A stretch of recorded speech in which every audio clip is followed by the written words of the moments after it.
In this edition of Operation Protect the White Boy, today we are talking about Jacob Chansley. Now, this is a person who is no stranger to controversy.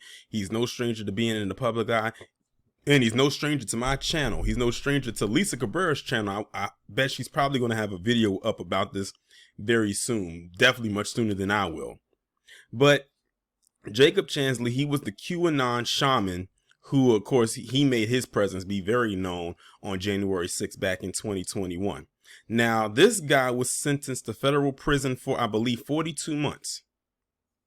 And I want to say 42 months is roughly around, if my math is correct, a little over, definitely over 3 years, probably close to 4 years in prison. Well, no shock to anybody, he will be getting released early from prison. On May 25th will be his last day. Well, no, he'll be getting released on May 25th. So his last day would be technically May 24th. But he's not going to be spending any time in the federal prison until that time. He's actually now in some kind of re-entry program. I don't know what that is. Someone can let me know what that is down in the comments or in the chat. He's in some kind of re-entry program where he'll be staying at until he gets released officially as a free man. Jacob Chansley, the Capitol rioter known as the QAnon shaman, and arguably the most recognizable January 6th defendant, has been transferred from a federal prison complex to a halfway house. Okay, so that's what that is. In Arizona, several months before he was initially set to be released. Federal prison records indicate Chansley is currently at a residential reentry management facility in Phoenix with a release date of May 25th. He was originally projected to be released in July 2023, but federal prisoners can earn reductions in sentences over the course of their time behind bars. Then they might as well just let him complete his sentence then. He only had 2 more months. But again, Operation Protect the White Boy in full effect. And definitely too, because he was in a federal prison. Chansley was sentenced to 41 months in prison in November 2021, 2 months after he pleaded guilty to a federal charge of obstruction of an official proceeding. He also spent time in jail prior to his guilty plea and sentencing. Chansley is among the highest profile of the roughly 1,000 criminal defendants who have been charged for their roles in the Capitol attack, in part due to his unique outfit, which included animal fur and horns. He was also among a smaller subset of rioters who went into the Senate chamber where he sat at the desk of the Senate president. According to prosecutors, Chansley proceeded to take pictures of himself on the dais and refused to vacate the seat when asked to do so by law enforcement. Instead, he stated that Mike Pence is an effing traitor and wrote a note on paper on the dais that read, "It's only a matter of time, justice is coming." A Bureau of Prisons spokesman wouldn't comment specifically on Chansley's case, but noted in a statement to CBS News that the 2018 law known as the First Step Act changed how frequently federal inmates can earn sentence reductions, with credits last calculated in March.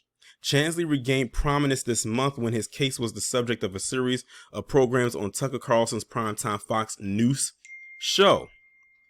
At his sentencing hearing in 2021, Chansley called his actions indefensible and said he had no excuse. "I am in no way, shape, or form a dangerous criminal. I am not a violent man. I am not an insurrectionist. I am certainly not a domestic terrorist," Chansley told the judge. "I am nothing like these criminals that I have been incarcerated with." We must be looking at two different things here. This guy said he's in no way, shape, or form a dangerous criminal. You literally broke into one of the most well-known federal buildings in the establishment, unannounced, uninvited, wearing this getup. How was anyone not going to see you any other type of way? He said he's not a violent man. Okay, he said he's not an insurrectionist. That's literally what y'all did. See, that denial thing is real easy for PC to do. He's sitting up here saying he's not this, he's not that, when he's definitely all of those things that he claims that he's not. But again, Operation Protect the White Boy in full effect. He could have knocked out those last 2 months. They trying to make it seem like this guy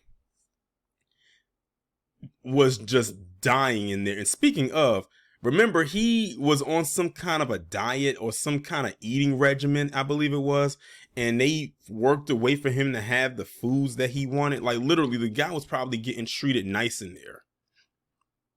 Now he's going to a halfway. Listen, he went from nice to nicer. This guy got a good deal. He only had 2 more months to do, and they basically let him out early. But again, well, y'all know the look at the title. Look at the title. I'm not shocked or surprised when you think about it too. The people who did I call it the invasion at the Capitol, every last one of them, with the exception of the dumb black ones that went up there, could fall into Operation Protect the White Boy or white woman or white girl, however you want to put it, category, because every last one of their sentences were like slaps on the wrist. Like, no one got any true hard time for what they did. Meanwhile, how many stories have we heard about black men getting released from prison after being incarcerated for decades behind bars for crimes they did not commit? And most times they know they didn't commit, but they just had to lock somebody up to prove a point. And they didn't do nothing like what these individuals did. But we live in an establishment where people want to live in denial and try to say white privilege isn't a thing. Or if it is a thing, you have to have a certain or live in a certain tax bracket to acquire or to attain it. Let them tell it long enough and they'll have you believing that that's the case when it's far from it.